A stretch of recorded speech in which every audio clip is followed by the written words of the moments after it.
Everyone, this is Raju Devakar from New Saint Stephen Public School, Unit 3, Agra. Here, I am going to teach a subject Business Studies of Class 12, Chapter number 2, and the topic is Scientific Management, Part 2. So, let's start. Student, I have already discussed with you scientific method which is developed by F.W. Taylor.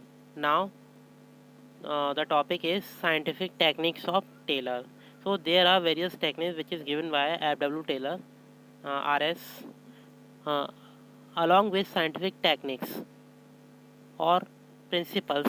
Taylor developed some scientific techniques while conducting various experiments at his workplace. Basically, आप सभी को पता है F.W. Taylor ने scientific management से related scientific methods दिए थे जो हमने प्रीवियस लेक्चर्स में डिस्कस किए हुए हैं। अब बात करते हैं साइंटिफिक टेक्निक जो कि F.W. टेलर ने दी हुई हैं, ठीक है, और जो कि उन्होंने अपने वर्क प्लेस पर डेवलप की हुई हैं। अब उनके बारे में वन बाय वन डिस्कस करते हैं। The common techniques are, the first is functional foremanship. इसका मतलब क्या है, बेसिकली ये टेक्निक्स है क्या, इसके बारे में डिस्कस करते हैं। In this techniques Taylor suggested the division of factory into department. Taylor का मानना ऐसा है कि उनके अकॉर्डिंग जो भी फैक्ट्री है उसका डिवीज़न टू पार्ट्स में करना चाहिए। One is planning department and another is production department. As Taylor felt that worker must be free from burden of planning and they must concentrate on work and production. Taylor का मानना ऐसा है कि उनके according है कि अगर मान लो फैक्ट्री वर्क को अगर टू पार्ट में डिवाइड कर दें, that is planning department and production department, तो कहीं ना कहीं जो वर्कर्स हैं वो फ्री हो जाएंगे जो भी प्लानिंग डिपार्टमेंट है उससे और जो प्लानिंग वर्क है उससे। और जब वो फ्री हो जाएंगे तो वो केवल अपना वर्क और अपना ध्यान कहाँ लगा पाएंगे, प्रोडक्शन डिपार्टमेंट पर, ठीक है। To develop specialization in productivity Taylor suggested under each department there must be some functional expert to supervise. Taylor का मानना ऐसा है कि अगर मतलब वो कहते हैं कि अगर हम वर्कर्स को और डिवाइड कर दें, मतलब स्पेशलाइजेशन कर दें एज पर द डिपार्टमेंट, तो इससे क्या होगा, स्पेशलाइजेशन अचीव होगा इन अ प्रोडक्टिविटी, ठीक है। और टेलर कहते हैं कि हर डिपार्टमेंट में, ठीक है, क्या करना चाहिए कि एक एक्सपर्ट मतलब अपॉइंट किया जाना चाहिए जो कि उस ग्रुप को और डिपार्टमेंट को क्या करे, सुपरवाइज करे, गाइड करे और साथ साथ इंस्ट्रक्ट करे वर्कर को time to time. As one foreman can not be expert in every aspect of work. Basically जैसे कोई एक पर्सन हर आस्पेक्ट में एक्सपर्ट नहीं हो सकता, ऐसा टेलर कहते हैं। So Taylor stress on minimum 8 specialist और functional expert to supervise and give order to worker. Taylor ने 8 स्पेशलिस्ट डेवलप किए हैं, ठीक है, और मतलब 8 एक्सपर्ट्स के बारे में बताया हुआ है जो क्या करेंगे, सुपरवाइज करेंगे, ठीक है, और ऑर्डर देंगे वर्कर्स को। Each boss will be specialize in one aspect of work, मतलब एक बॉस एक आस्पेक्ट में स्पेशलाइज होगा। अगर वो एक आस्पेक्ट में स्पेशलाइज होगा तो अपना वर्क अच्छी तरीके से कर पाएगा, एफिशिएंट वे में कर पाएगा। And while observing and instructing the worker there will be definitely specialization. और वर्कर को अच्छी तरीके से ऑब्जर्व करना और दूसरा इंस्ट्रक्ट करने के लिए क्या करना पड़ेगा, कहीं ना कहीं डिपार्टमेंट का स्पेशलाइजेशन करना पड़ेगा, ठीक है। So this techniques is the extension of principle of division of labour. Basically आपने प्रिंसिपल पढ़ा था डिवीजन ऑफ लेबर जो कि हेनरी शोल ने दिया हुआ था, ये उसका एडवांस टेक्निक्स है, ठीक है, और एक्सटेंशन वर्जन है। All this quality cannot be so this technique is the extension of division of labor. Taylor said foreman must be intelligent, educated, energetic, honest, specialized और प्रोफेशनल एक्सपर्ट। टेलर का मानना यह है कि जो फॉरमैन है उसमें क्या क्या क्वालिटीज़ होनी चाहिए, वो इंटेलिजेंट होना चाहिए, एनर्जेटिक होना चाहिए, एजुकेटेड होना चाहिए, ऑनेस्ट होना चाहिए, स्पेशलाइज होना चाहिए और प्रोफेशनल एक्सपर्ट होना चाहिए, मतलब जिस प्रोफेशन में वो वर्क कर रहा है उसका वो एक्सपर्ट होना चाहिए। All this quality can not be found in one person. और बेसिकली ये सारी क्वालिटी किस मतलब एक पर्सन में बहुत ही कम पाया जाता है, ठीक है, और मतलब बहुत कम देखने को मिलती हैं। So Taylor stress on having minimum 8 expert. तो टेलर ने बेसिकली 8 एक्सपर्ट्स को कैटेगराइज किया है, उन्होंने बताया हुआ है 4 under each department to order guide the worker. और मतलब उन्होंने 2 डिपार्टमेंट जो बताए थे, प्लानिंग डिपार्टमेंट और प्रोडक्शन डिपार्टमेंट, तो दोनों डिपार्टमेंट में उन्होंने डिवीजन कर दिया 4 एक्सपर्ट्स का, ठीक है, जिससे जो वर्क है वो एफिशिएंट हो सके। Now the 8 functional experts suggested by Taylor are under planning department. अब प्लानिंग डिपार्टमेंट में बात करते हैं कौन कौन से एक्सपर्ट्स हैं। फर्स्ट, रूट क्लर्क, ठीक है, इनका क्या वर्क है। This foreman is responsible to fix up the sequence of step for performing mechanical और मैनुअल जॉब। बेसिकली जो रूट क्लर्क हैं उनका क्या वर्क है और क्या रेस्पॉन्सिबिलिटी है। उनकी रेस्पॉन्सिबिलिटी ये है कि जो भी वर्क है मैकेनिकल और जो मैनुअल जॉब है उससे रिलेटेड सीक्वेंस और स्टेप को परफॉर्म करना और अरेंज करना, ठीक है, और डिसाइड करना और फिक्स करना। Now then next is instruction card clerk. ये कौन होते हैं। This foreman is responsible for giving general instructions necessary to carry on the job in a specific manner। Basically इनकी जो रेस्पॉन्सिबिलिटी है ये क्या करेंगे, ये जनरल इंस्ट्रक्शन प्रोवाइड करेंगे जो भी वर्कर हैं, ठीक है, और related to the specific job. Time and cost clerk. This foreman is responsible to fix up the time for starting and completion of job. Basically ये क्या करेंगे, ये टाइम फिक्स करेंगे कि कोई भी वर्क किस टाइम पर स्टार्ट होना है, ठीक है, और वो वर्क किस टाइम पर कंप्लीट हो जाएगा। He is also preparing the cost sheet for every job. और हर जॉब के लिए ये क्या करते हैं, एक कॉस्ट शीट प्रिपेयर करते हैं। कॉस्ट मतलब जो हमारी जितना भी खर्चा आता है उससे रिलेटेड एक शीट प्रिपेयर करते हैं, उसे बोलते हैं कॉस्ट शीट। सो फैक्ट्री मैनेजर क्या करते हैं, प्लानिंग डिपार्टमेंट और प्रोडक्शन डिपार्टमेंट में एक एक इंचार्ज अपॉइंट करते हैं, ठीक है, और वो क्या करेंगे, सुपरवाइज करेंगे 4 टाइप्स के क्लर्क को। जैसे प्लानिंग इंचार्ज क्या करेंगे, root clerk, instruction card clerk, time and cost clerk और डिसिप्लिनरी क्लर्क को सुपरवाइज करेंगे, ठीक है। प्रोडक्शन इंचार्ज क्या करेंगे, गैंग बॉस, स्पीड बॉस और रिपेयर बॉस और इंस्पेक्टर सभी को सुपरवाइज करेंगे, ठीक है। और बेसिकली इनके अंडर में कौन वर्क करेगा, वेरियस टाइप्स ऑफ वर्कर। तो आप इस डायग्राम्स के अकॉर्डिंग इस कॉन्सेप्ट को, इस टेक्निक्स को समझ सकते हो। अभी लास्ट क्लर्क है और लास्ट पार्ट जो कि प्रोडक्शन डिपार्टमेंट के अंदर आता है, सॉरी प्लानिंग डिपार्टमेंट के अंदर आता है, जो FW ने बताया है, डिसिप्लिनरियन। मतलब ये बात है डिसिप्लिन से रिलेटेड है, ठीक है। This foreman is responsible for performance of job in order and systematic way. मतलब उनका मानना ये है कि उनकी रेस्पॉन्सिबिलिटी ये है कि जो भी वर्क किया जाए वो सिस्टमेटिक ऑर्डर में किया जाए और साइंटिफिक वे में किया जाए, ठीक है। प्रॉपर ऑर्डर में किया जाएगा तो किसी भी तरीके का वेरिएशन नहीं आएगा और कोई वर्क कोलैप्स नहीं होगा। फॉरमैन अंडर ऑपरेशनल डिपार्टमेंट, ठीक है। ऑपरेशनल डिपार्टमेंट और प्रोडक्शन डिपार्टमेंट के अंडर उन्होंने 4 बॉस बताए हैं, ठीक है, और फॉरमैन बताए हुए हैं। First is gang boss. He arrange all the machines, tools and other resources required for performance of the job so that there is no delay. मतलब ये क्या करते हैं कि मतलब एक ऐसे पर्सन को अरेंज करते हैं और उनका मतलब रेस्पॉन्सिबिलिटी क्या है कि जो भी मशीन है, टूल है या अदर रिसोर्सेज उनका अरेंजमेंट करना है, ठीक है, जिससे किसी भी वर्क में डिले ना हो। स्पीड बॉस क्या करते हैं, this foreman assure timely completion. ये मतलब फोकस करते हैं कि जो भी वर्क है वो एक स्पेसिफिक टाइम में कंप्लीट हो जाए, ठीक है। Repair boss, the boss ensure that machines and tools are kept in working condition. मतलब ये टाइम टू टाइम चेक करते रहते हैं कि जो भी मशीन्स एंड टूल्स है वो बेटर तरीके से हैं या वर्किंग कंडीशन में हैं, उनकी कोई मतलब रिपेयरिंग की नीड तो नहीं है। अगर रिपेयरिंग की नीड है तो उससे रिलेटेड ये क्या करते हैं, मेंटेनेंस प्रोवाइड करते हैं उन्हें। इंस्पेक्टर, द बॉस और this boss keeps a clerk on quality control of the output. Basically ये फोकस करते हैं क्वालिटी एस्पेक्ट पर, जो भी प्रोडक्ट बनाया जा रहा है उसकी क्वालिटी क्या है उसको टाइम टू टाइम चेक करते हैं। Taylor emphasizes that when every foreman instruct an order the worker efficiently will improve. मतलब टेलर मानते हैं कि अगर ये हर फॉरमैन क्या करेगा, अपने अपने ग्रुप को सुपरवाइज करेगा तो कहीं ना कहीं जो वर्कर है उनकी एफिशिएंसी इम्प्रूव हो जाएगी। नाउ अब बात करते हैं सेकंड टेक्निक्स की। अभी तो हमने एक टेक्निक्स को डिफाइन कर लिया। सेकंड टेक्निक्स क्या है, standardization and simplification of work. Scientific management always emphasizes on maintaining standard related to every step of business operation. जो साइंटिफिक मैनेजमेंट है वो एम्फसाइज करते हैं किस पर, मतलब जो स्टैंडर्ड हैं उन्हें मेंटेन करने से रिलेटेड, ठीक है, जिससे कोई भी बिजनेस का ऑपरेशन में टाइम टू टाइम कंप्लीट हो सके और एक प्रॉपर स्टेप की हेल्प से कंप्लीट हो सके। Standardization of output is possible if standard is maintain right from selection of tool, equipment, machines to use maximize the output by keeping in mind the quality standard।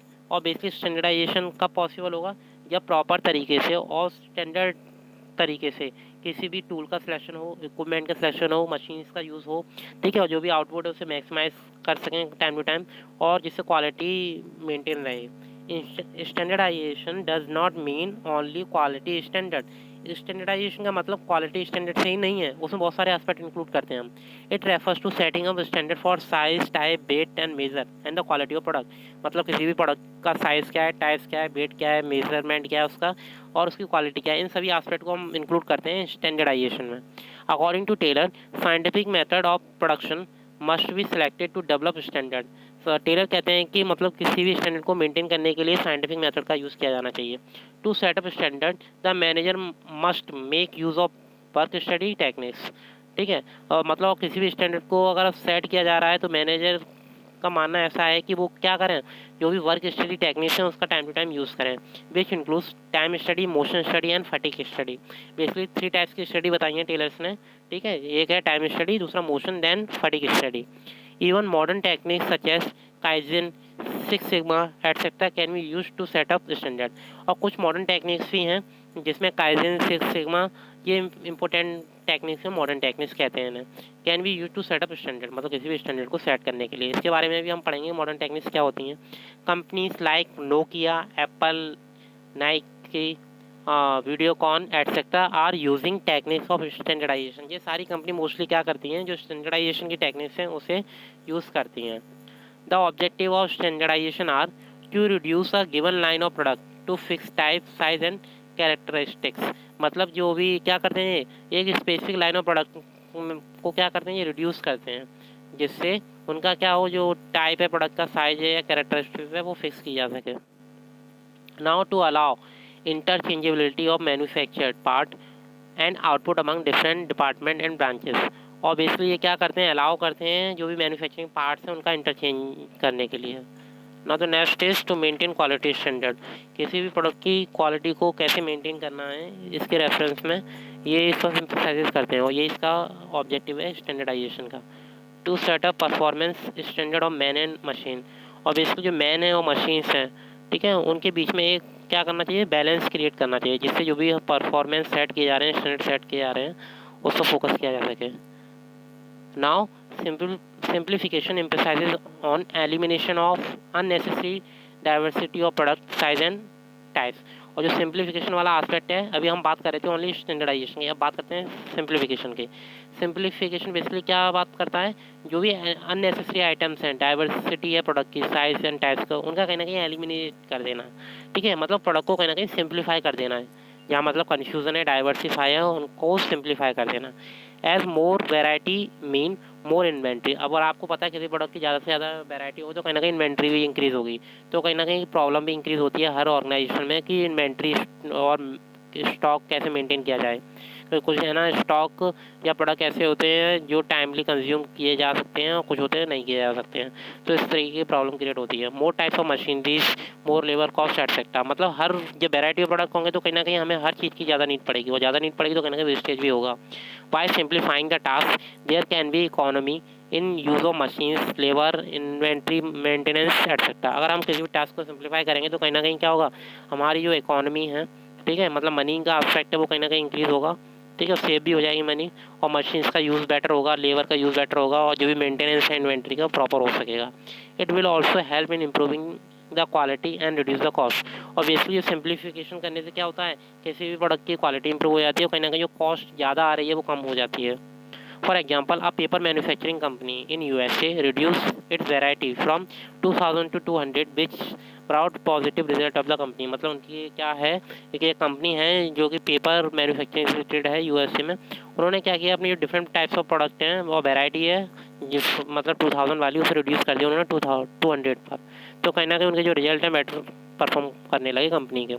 Uh fruit can manufacturing company reduce variety of 200 to 32 and got efficient and effective reduce. मतलब कहीं ना कहीं उन्होंने कुछ size reduce कर दिया, जिससे कहीं ना कहीं उनका आउटपुट बेटर होने लगा। अब बात करते हैं थर्ड पॉइंट, वर्क स्टडी। ठीक है, वर्क स्टडी में हम बात करेंगे फटीग स्टडी, मोशन स्टडी और टाइम स्टडी की। तो वर्क स्टडी बेसिकली क्या एम्फेसाइज करते हैं कि थर्ड टेक्निक्स है, It ensures maximum production at minimum cost and getting best contribution from every sector. मतलब क्या है, प्रोडक्शन ज़्यादा से ज़्यादा होना चाहिए और जो कॉस्ट है वो कम से कम आनी चाहिए। ठीक है, it includes various types of study. The first is fatigue study. इसे क्या बोलते हैं, this techniques of scientific management is consider to find out. और बेसिकली फटीग स्टडी का हम यूज़ क्यों करते हैं, तो इसके एक के अंदर कुछ पॉइंट आते हैं जिसे हमें फोकस करना पड़ेगा। The frequency of rest interval. First क्या है, frequency of rest interval, then the duration of rest interval and the last is the time of rest interval. तो बेसिकली रेस्ट इंटरवल किस चीज़ से रिलेटेड है, बेसिकली जो वर्कर्स हैं वो टाइम टू टाइम काम करते हैं, रेगुलर काम करते रहते हैं, उन्हें रेस्ट नहीं मिल पाता है, तो उनसे रिलेटेड ये स्टडी की गई जिसे बोलते हैं फटीग स्टडी। तो बात करते हैं इसके, a person is bound to get tired when he is performing a job for a long period of time. अगर मतलब कोई वर्कर लंबे समय तक काम करता रहे तो मतलब कहीं ना कहीं वो क्या होगा, टायर्ड हो जाएगा, थक जाएगा। There is always a need for rest interval. तो उनके लिए कहीं ना कहीं क्या होना चाहिए, एक रेस्ट के लिए इंटरवल होना चाहिए, ठीक, जिससे वो रेस्ट कर सके, अपनी बॉडी को रेस्ट दे पाए। Taylor suggested that the time period and the frequency of rest interval should not be decided by the wish and experience of a manager। जो भी इंटरवल डिसाइड किया जा रहा है वो मैनेजर अपनी एक्सपीरियंस या अपनी विश के अकॉर्डिंग डिसाइड ना करे, but to give the scientific approach, बल्कि क्या करे, कुछ साइंटिफिक मेथड का यूज़ करके वो टाइम इंटरवल को क्या करे, डिसाइड करे। Fatigue study must be conducted, जिसके हेल्प से फटीग स्टडी कंडक्ट की जा सके। To conduct fatigue study, Taylor suggested to observe an average worker when he is performing a job and note down the time when the worker start getting tired and when his efficiency level start decreasing. Then give him break। मतलब Taylor कहते हैं कि एक ऐसी study की जाए जिससे मतलब टाइम टू टाइम ऑब्जर्व किया जाए वर्कर को, ठीक है, और ये ऑब्जर्व किया जाए कि जो वर्कर्स हैं वो कब है ना टायर्ड हो जाते हैं, कब थक जाते हैं, ठीक है, तो और उनका जो एफिशिएंसी लेवल है कब डिक्रीज हो जाता है, तो और उन्हें उसके बाद हमें कब ब्रेक देना है। तो this time can be noted to decide frequency of rest interval.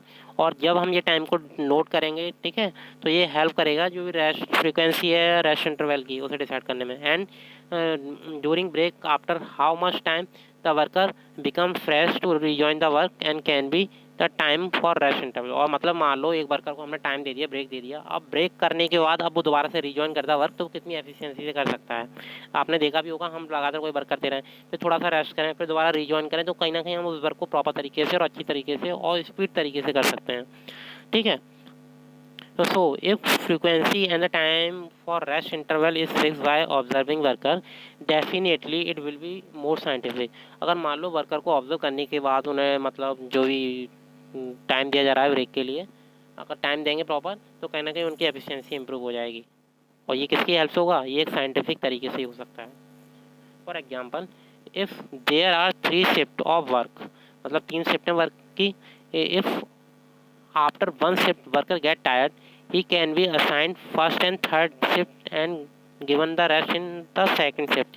During one shift also small pause of rest interval can be given if it is observed that within a shift worker become more fresh and with the small break। मतलब इसका मतलब क्या है आप समझ सकते हो। जैसे मान लो एक वर्कर के लिए 3 शिफ्ट डिसाइड की गई हैं, तो कहीं ना कहीं उनसे मतलब फर्स्ट शिफ्ट में वर्क करा लो और एक लास्ट जो थर्ड शिफ्ट है उसमें वर्क करा लो, और सेकंड शिफ्ट उसके लिए क्या कर दिया जाए, ब्रेक के लिए कर दिया जाए, ठीक है, जिससे वो रेस्ट कर सके।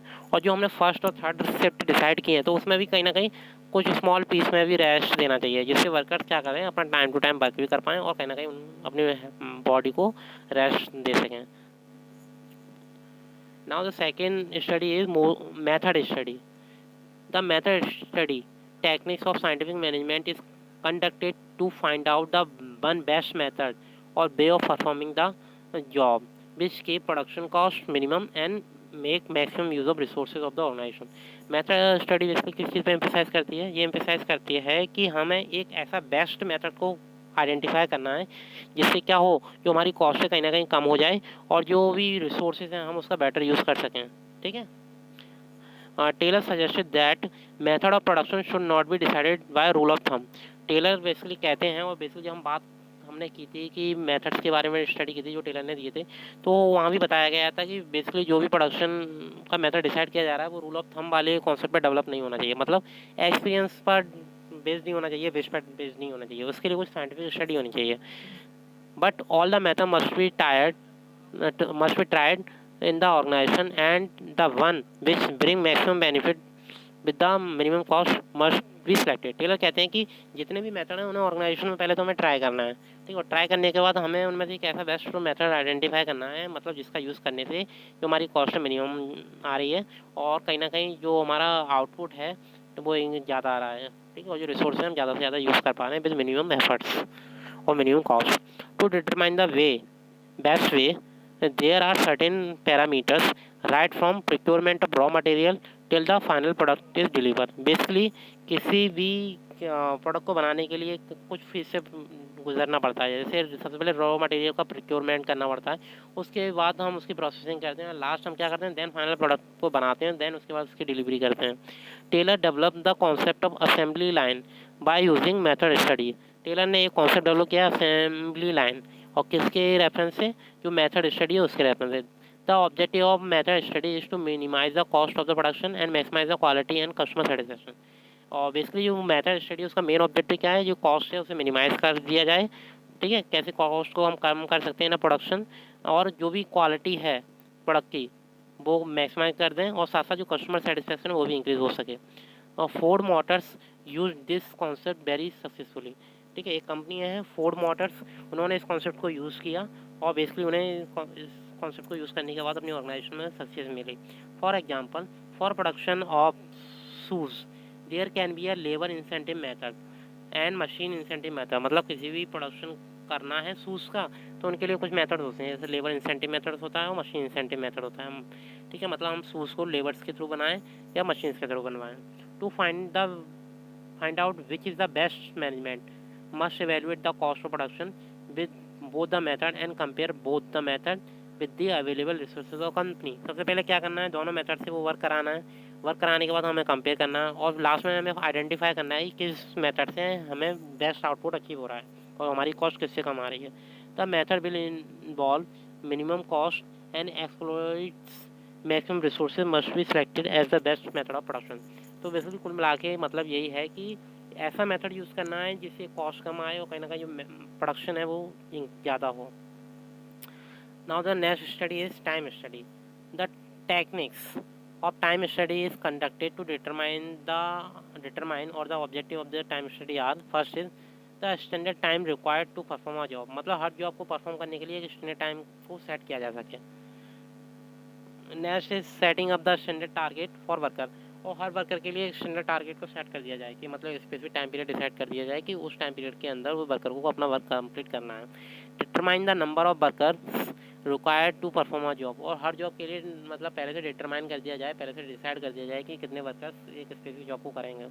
Categorise the worker in efficient and inefficient category, मतलब जो वर्कर्स हैं उन्हें दो कैटेगरी में डिवाइड करना है, एक तो एफिशिएंट वर्कर्स की कैटेगरी और दूसरा इनएफिशिएंट वर्कर्स की category.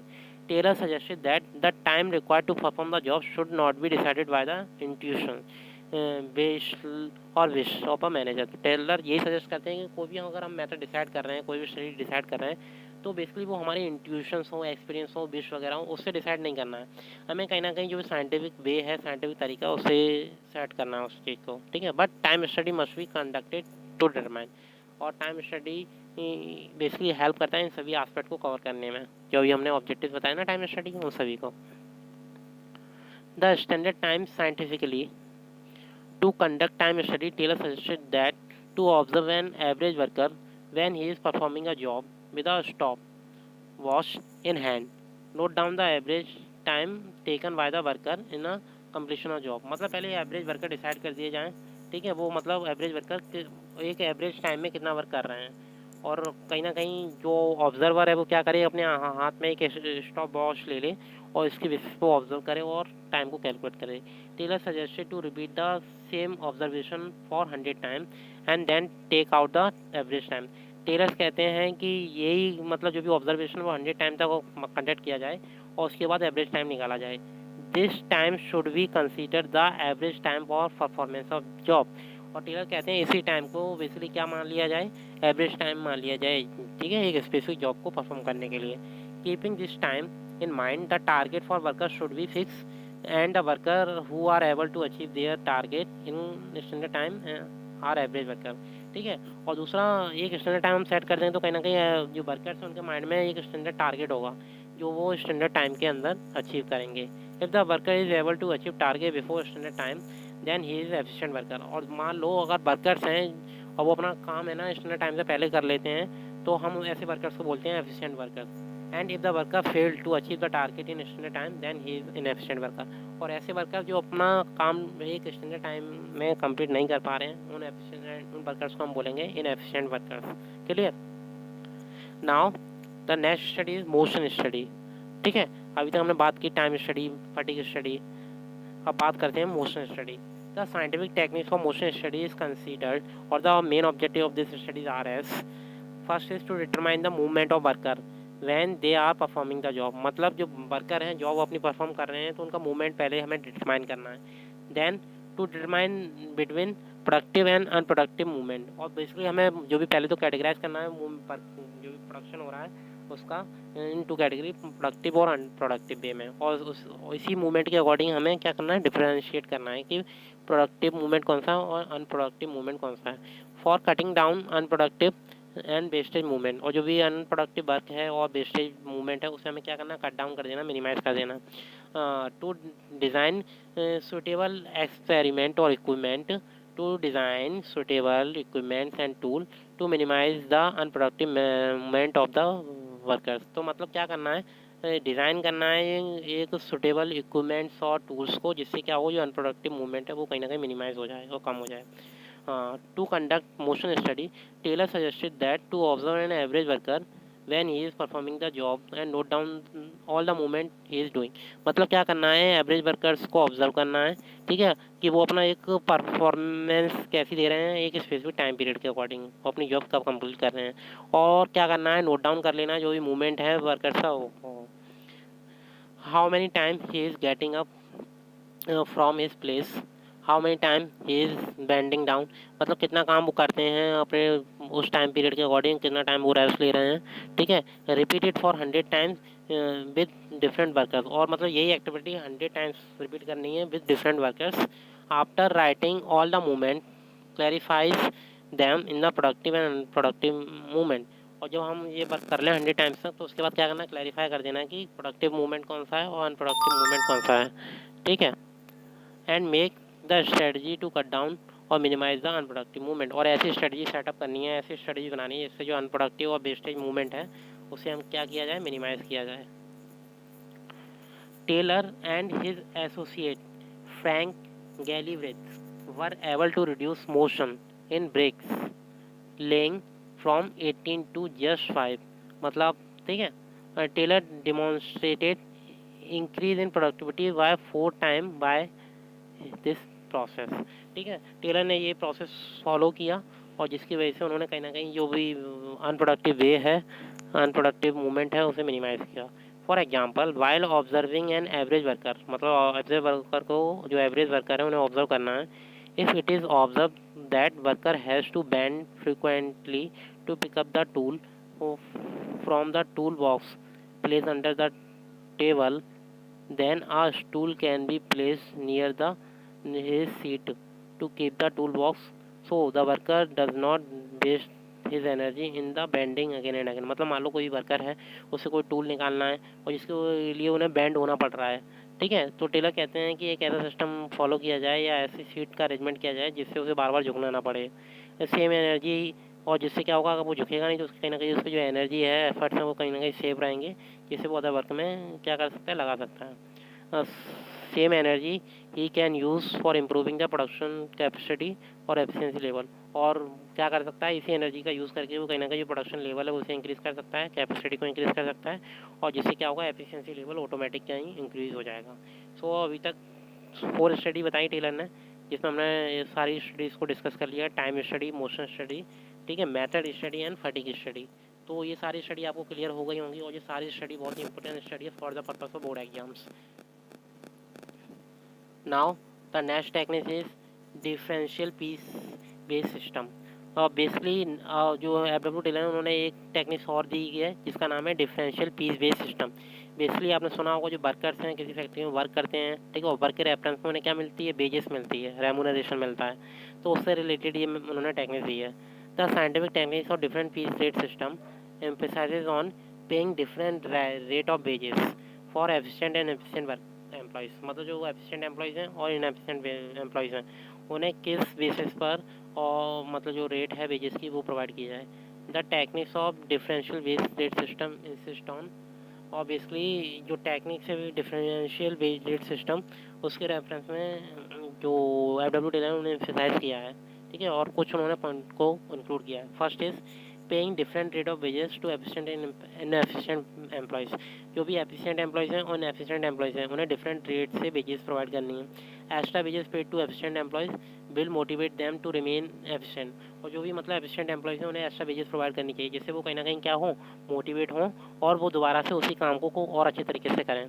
Extra wages paid to efficient employee will motivate inefficient employee to come in the category of efficient employee, और दूसरा जो है एफिशिएंट एम्प्लॉयज़ हैं उन्हें एक्स्ट्रा वेजेस प्रोवाइड करनी चाहिए, ठीक है, जिससे कहीं ना कहीं वो मोटिवेट होंगे, और वो मोटिवेट होंगे तो कहीं ना कहीं जो इनएफिशिएंट एम्प्लॉय है वो भी मोटिवेट होंगे, और वो इसलिए मोटिवेट होंगे कि वो भी चाहेंगे कि नेक्स्ट टाइम हम एफिशिएंट जो एम्प्लॉयज़ की कैटेगरी है उसमें हम इंक्लूड कर लिए जाएँ, और जिससे हमें भी नेक्स्ट टाइम इस तरीके का एक्स्ट्रा वेजेस मिल सके। When payment is given according to the number of unit produced, automatically the production will be maximized, और बेसिकली पेमेंट किस बेसिस पे दिया जाता है कि नंबर ऑफ यूनिट कितना एम्प्लॉय और वर्कर प्रोड्यूस कर रहे हैं, ठीक है, उसके बेसिस पे दिया जाता है, जिससे कि प्रोडक्शन है वो ऑटोमेटिक क्या करता है, इंक्रीज होता है। This technique is the strongest motivator for employee to perform efficiently, और बेसिकली ये एक ऐसी टेक्निक है जिससे एम्प्लॉय हैं ऑर्गेनाइजेशन में मोटिवेट होते हैं, ठीक है, और उन्हें मोटिवेट करने का सबसे बेस्ट तरीका माना जाता है differential piece base system.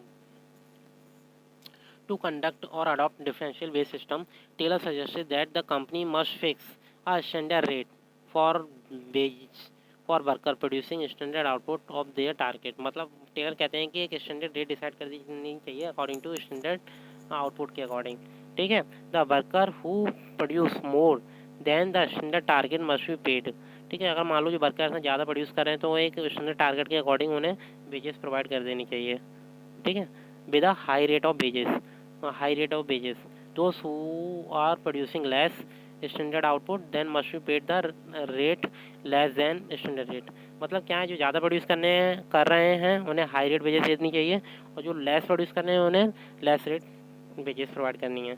For example, आप एक एग्जाम्पल दे सकते हैं, एक न्यूमेरिकल भी है, ठीक है, आप फर्स्ट टाइम ये न्यूमेरिकल देख रहे हो BS सब्जेक्ट में, it is very important. If the standard target is 10 unit per day and standard rate is 50 per unit, मतलब आपको 10 यूनिट का टारगेट दिया गया है स्टैंडर्ड पर डे के अकॉर्डिंग, ठीक है, उसका स्टैंडर्ड रेट भी दी गई है 50 रुपीज़ पर यूनिट के हिसाब से। The worker who is producing 10 unit must be paid, और मान लो एक वर्कर है वो 10 यूनिट प्रोड्यूस कर रहा है तो उसे एक दिन में कितना पेड किया जाएगा, तो आप मल्टीप्लाई कर सकते हो 50 मल्टीप्लाई 10 इक्वल्स टू 500, तो इसका ये सिंपल फार्मूला है standard rate multiply standard output, मतलब जो स्टैंडर्ड रेट है उसका मल्टीप्लाई कर देना है स्टैंडर्ड आउटपुट से, तो आपका जो भी वेज है 10 यूनिट्स के अकॉर्डिंग वो आ जाएगा। The worker who is producing 12 unit must be paid with a rate higher than standard rate से 60 पर यूनिट, और मान लो ऐसे वर्कर जो क्या कर रहे हैं, एक्स्ट्रा प्रोड्यूस कर रहे हैं तो उन्हें एक्स्ट्रा वेजेस देनी पड़ेगी, तो जस्ट एग्जांपल वो 10 की जगह 12 यूनिट प्रोड्यूस कर रहे हैं पर डे, तो उन्हें क्या करना पड़ेगा, 50 रुपीज़ की जगह हम 60 रुपीज़ प्रोवाइड कर रहे हैं पर यूनिट के अकॉर्डिंग, तो सेम करोगे आप इसको भी, तो सेम फार्मूला अप्लाई करोगे, बस थोड़ा सा चेंज कर दोगे फार्मूला को, स्टैंडर्ड रेट की जगह आप क्या कर दोगे, हायर रेट लिख दोगे, और स्टैंडर्ड आउटपुट की जगह क्या कर दोगे, हायर आउटपुट कर दोगे, तो आप मल्टीप्लाई करोगे 12 multiply 60 equals to 720 rupees. The worker who is producing less than standard output must be taxed and penalties by the paying less, मतलब ऐसे वर्कर जो एक स्टैंडर्ड आउटपुट और स्टैंडर्ड टाइम से कम प्रोड्यूस कर रहे हैं तो उनसे क्या करना है, उन्हें कुछ पेनल्टी प्रोवाइड करनी है, और उनकी जो बेज रेट है उससे कम कर देना कहीं ना कहीं। तो क्या करना है, ये विल रिसीव, कैसे करेंगे रिसीव, जैसे मान लो वो 10 यूनिट की जगह वो 80 प्रोड्यूस कर रहे हैं, तो आप उनका कहीं ना कहीं जो भी रेट है वो लेस कर दोगे, जैसे एग्जांपल जैसे 50 मिल रही थी, अगर ज़्यादा की तो आपने 60 प्रोवाइड कर दी, कम करी तो 10 और लेस कर दिए 40, तो 8 मल्टीप्लाई 40 इक्वल टू 320, मतलब lower output multiply lower rate, जो फार्मूला थोड़ा सा रिवर्स हो जाएगा, हायर की जगह आप लोअर कर दोगे और रेट भी लोअर वाली यूज़ करोगे।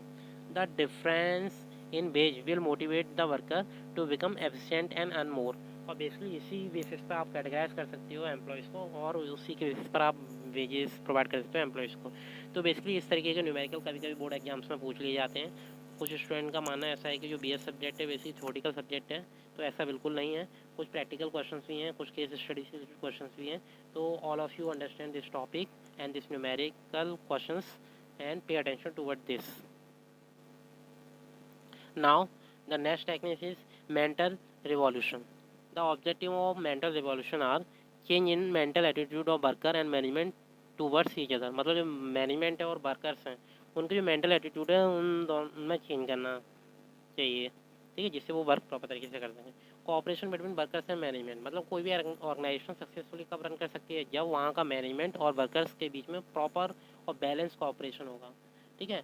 और ruling out feeling of superiors and prejudices from the mind of worker and management to adopt systematic thinking. मतलब कहीं ना कहीं जो वर्कर है उनके माइंड में ये फीलिंग होती है कहीं ना कहीं जो मैनेजमेंट है अपना सुपीरियर या सुपीरियर रोल प्ले कर रहे हैं, ठीक है, कहीं ना कहीं प्रेशर डाल रहे हैं उन पर। और मैनेजमेंट क्या करते हैं, तो मैनेजमेंट को ऐसी थिंकिंग अडॉप्ट करनी चाहिए, मतलब एक सिस्टमेटिक थिंकिंग अडॉप्ट करनी चाहिए, जिससे कहीं ना कहीं जो इस तरह की थिंकिंग है वो रिड्यूस हो जाए वर्कर्स की। Taylor said that generally in every organization worker feel that management exploit them। मतलब हर ऑर्गेनाइजेशन में ऐसा माना जाता है और एज पर टेलर वो भी ऐसा मानते हैं कि वर्कर ऐसा फील करते हैं कि कहीं ना कहीं जो मैनेजमेंट है उनका एक्सप्लोटेशन कर रहा है, ठीक है, उनसे मतलब विद मिनिमम सैलरी और वेजेस मैक्सिमम आउटपुट प्रोड्यूस करा रहा है। Overburden them the excess work and pay them less, मतलब ज़्यादा काम करा रहे हैं, कहीं ना कहीं लेस पे कर रहे हैं। On the other hand management feels that worker always grumble they follow go slow policy. और मैनेजमेंट ऐसा मानते हैं कहीं ना कहीं जो एम्प्लॉयज़ वो फ्री रहते हैं, और दूसरा वो अपना जो भी वर्क कर रहे हैं कहीं ना कहीं स्लो तरीके से कर रहे हैं और वो स्लो पॉलिसी को फॉलो कर रहे हैं, ठीक है। और damage the equipment and work carelessly, और मतलब कहीं ना कहीं जो इक्विपमेंट्स हैं उन्हें भी डैमेज प्रोवाइड कर रहे हैं और कहीं ना जो वर्क है वो केयरलेस तरीके से कर रहे हैं। Both the group of suspect each other, ठीक है। तो दोनों ग्रुप को अपने अपने पॉइंट ऑफ व्यू से एम्फसाइज करना चाहिए, ठीक है, अपनी रेस्पॉन्सिबिलिटी को फॉलो करना चाहिए, परफॉर्म करना चाहिए। In this technique of mental revolution Taylor stress that there is need to change the attitude of both the group, ठीक है। तो बेसिकली जो टेलर कहते हैं कि हाँ, दोनों ग्रुप को अपनी मेंटेलिटी और अपने एटीट्यूड में चेंज करना चाहिए, जिससे कहीं ना कहीं जो वर्क है एम्प्लॉय का, सॉरी जो ऑर्गेनाइजेशन का वर्क है वो टाइम टू टाइम और जो ऑब्जेक्टिव है वो टाइम टू टाइम अचीव हो सके। He referred to change as a revolution of mind to develop positive thinking और feeling of cooperation for each other. मतलब ऐसा कॉन्सेप्ट डेवलप किया जाए, ऐसा रिवॉल्यूशन लेकर आया जाए, ऐसा चेंज लेकर आया जाए, जिससे कहीं ना कहीं जो मैनेजमेंट और वर्कर है उनकी जो भी थिंकिंग है वो पॉजिटिव हो सके और कहीं ना कहीं उनमें एक फीलिंग डेवलप हो जाए कॉपरेशन की, दोनों एक दूसरे को सपोर्ट प्रोवाइड करें, दोनों एक दूसरे को हेल्प प्रोवाइड करें। So student, I hope all of you understand this topic. uh, if you have any problem, any query, you can ask to me, because this is the very important topic, that is scientific technique, which is given by FW Taylor.